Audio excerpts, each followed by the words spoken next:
Must help climbing this mountain of Inferno. Must help. Huh? Monkey!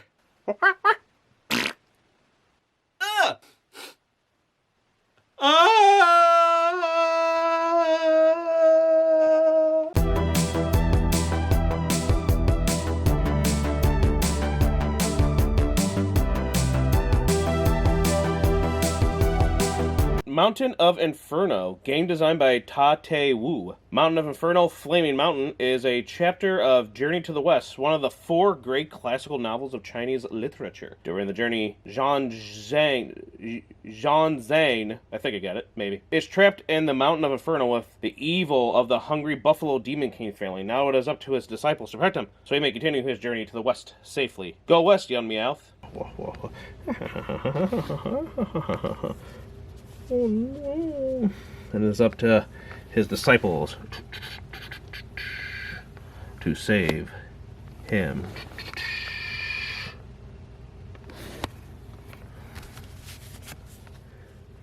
I'm gonna kick your butt, Demon King. Oh yeah. I am the savior and I will save you. Hey, we're cute things. Yeah. 2 to 4 players, ages 10 and up, time 30 minutes. There are the disciples.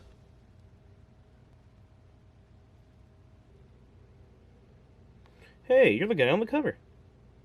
And the savior. The savior is the Guan Yin. There are the Buffalo Demon King family, and the Buffalo Demon King family is the Red Boy, the Buffalo Demon King, and the Princess Iron Fan. I do like the texture. I don't know if you can see it very well, but you kind of feel it and see it a little bit on there when it glows on there. And then on the box itself, too, has that kind of texture you can see, and it feels little squares. It's kind of neat for the box and the cards themselves. Each one has different number of scrolls on there. Like, you'll see some with 1, some that'll have 2, some that'll even have 3, and some will be fire. Fire, you go back the number of points. So instead of, like, 3, 2, 1, this would be a -1. So that's bad. The fire is bad. But if you're stuck with it, oh well.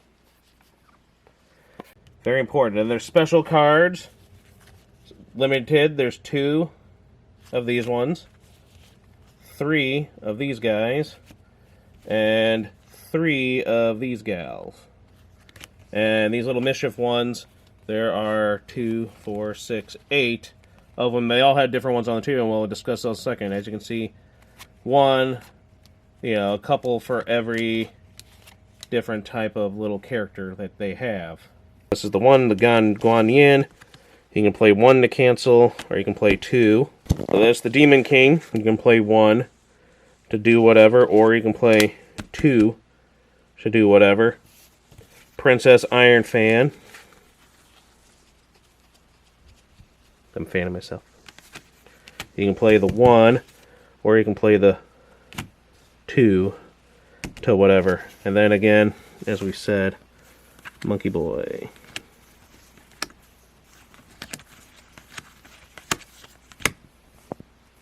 You can play 1 to get rid of, or you can play get rid of 2 to choose any of them. The game is played in rounds. Each round ends when any one Zhanzang token is placed at the intersection of 4 continuous and unique disciples horizontally and another 4 vertically. That's how you get it, so you can easily play it out just right for yourself and hopefully screw your opponents. Each player then calculates his points based on the location of their, their little token. After a certain number of rounds, the player with the highest score wins. So to set up the game, shuffle all 52 cards. According to number of players, reveal a certain number of cards and place them on the table in 2 rows to form the Mountain of Inferno. M-O-I, Moi. 2-player game, reveal 2 cards per row. 3-player, 3 cards. 4-player, 4 cards per row. For a Moi startup setting, all cards should be Disciple cards. Any other cards are replaced by drawing a new one. The replaced cards are then mixed back into the deck.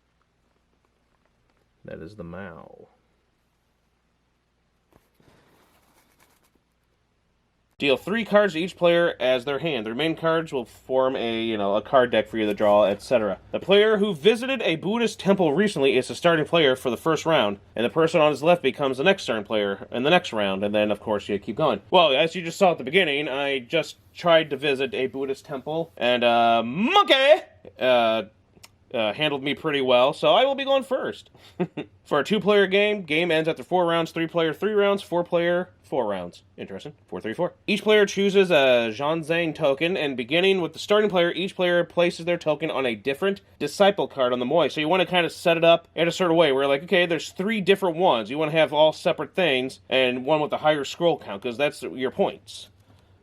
So now you just need, basically, him here or there for something, you know what I'm saying? Beginning with the starting player, each player takes a turn clockwise and follows the turn sequence. Playing cards, moving your token, checking for end of round condition, refilling cards to hand. So when you play a card, you may play a card from your hand or discard 1 to 3 non-disciple cards from your hand. A disciple coming to the rescue, you play 1 disciple card and place it beside another disciple card or cards. All disciple cards must be placed in rows and columns next to other cards. There can't be, like, no spaces, whatever. As you're playing it, like, and now you have that. And then other players might be like, so you have this, and then, now you just need horse. But someone could be like, nope. And then, no good. You know what I'm saying? It has to be, then you're blocked with this.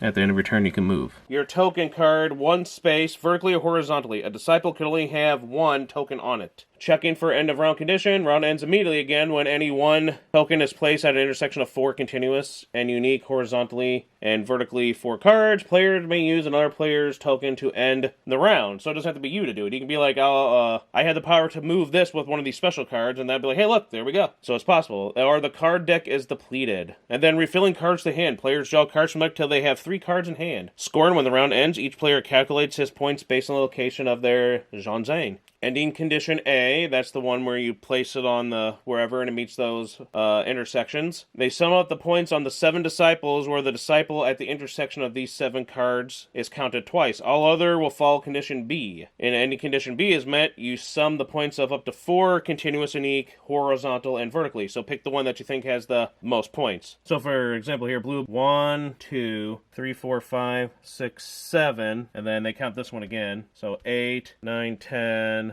11, 12. Right.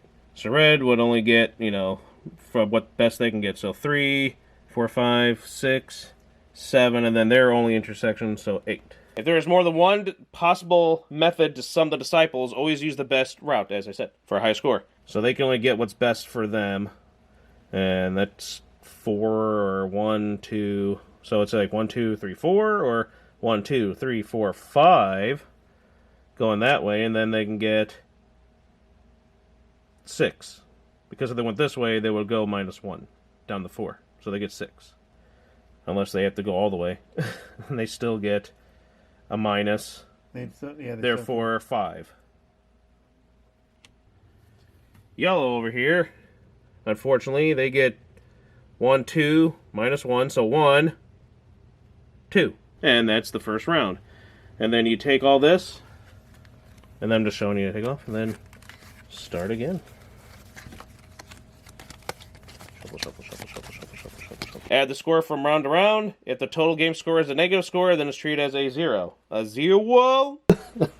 And again, game ends after the rounds, and whoever has the highest points. If there's a tie, players share the victory. Now the special cards. You have the Buffalo Demon King. You can play 1 Buffalo Demon King to move any player's token 1 to 3 card spaces, or play 2 Demon King cards to move a token 4 to 5 spaces. The token must be moved vertically or horizontally. It may pass by a disciple occupied by another token during its movement, but it cannot be moved to an occupied, space, or return to its original disciple at the end of its movement. The player whose token is being moved may play 1 Princess Iron Fan card to cancel 1 Buffalo King, or 1 Guanyin card to cancel 1 or 2 Buffalo King cards played. Additionally, a player may play 2 Princess Iron Fan cards to cancel 2 Buffalo Demon King cards. That player cannot refill his hand until the end of his turn. Princess Iron Fan, swinging her magical fan. Seeing a lot of Inuyasha kind of stuff here. Makes you think of. But anyway, play 1 Princess Iron Fan to relocate a disciple card together with a Zhanzang token on it. You cannot relocate a disciple or a token individually or separately. The player whose token is being affected may play one Buffalo Demon Cane or one Guanyin to cancel Princess Iron Fan. That player cannot refill their hand until the end of his turn. I always like the Princess Iron Fan because you can relocate a disciple card. So one that the token's placed on, you can move the card to some other spot that you want that can either help you or hinder them. What's fun too is you can move someone so far across the board it's going to be hard for them to get to those intersections that they wanted. Love that kind of stuff. So there is some cutthroat to this game. It's a very fun game, honestly. Play her, and they're going to do this,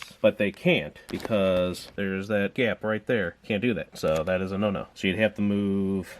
Like, you couldn't move this one either, because then this guy is open. He's not connected. So you'd have to move... You can move this guy. There's still connection, so he's okay to move. But then you don't want to move that one. The Red Boy is on fire! Each Red Boy card has a target disciple on the lower right corner. Play 1 to discard any one specified target in the MY. The MY. Mount of Inferno, in case you can't remember. Or play 2 Red Boy cards to discard any one disciple off the mountain. An occupied disciple card cannot be discarded. Other players may play 1 Guanyin to cancel the effect of 1 or 2 Red Boys. The player who played the Guanyin cannot refill his or her hand until the end of the turn. After playing any Buffalo Demon King, Princess, or Red Boys, the card is discarded regardless if it is canceled. After adding, discard, or recoding a disciple in the Mountain of Inferno, all disciples must be attached in rows and columns. They cannot be separated into more than one group, meaning breaking into little hills of fires. As I said, you can't do that. And that's the game. You just move along, get those rows and columns, get your points, and you move along the little board they give you. And it's pretty fun. You can... Sometimes it sucks when you get, like, the Red Boy cards can be useful, but then it sucks when you have nothing but Red Boy cards and you want to start playing, like, I have the pony, the pig, and the moon guy. I need the monkey, but I'm drawing all these stupid cards I don't need. But I really wish I had a monkey to play right there,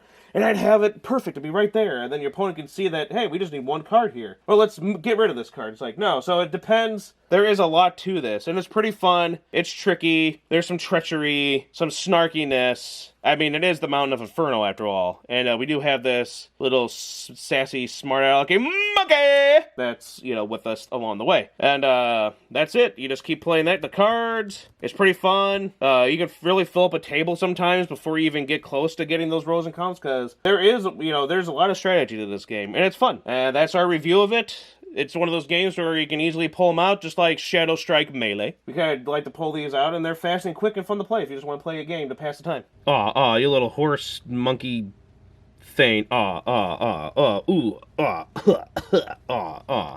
That's how you go so fast. Thanks for watching. Like, comment, subscribe. Let us know. We love you and appreciate you. More fun and games and lots of fun here at Gnarly Wolfman 88. Mountain of Inferno. Monkey!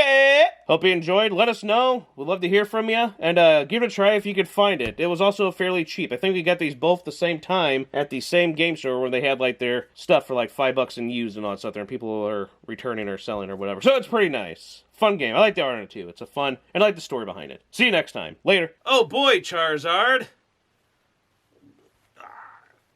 Come on, Charizard.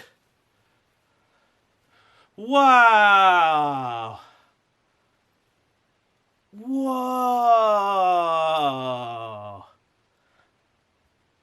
Wow. Well, at least I brought food back from the Mountain of Inferno. Poor Charizard, his neck's all...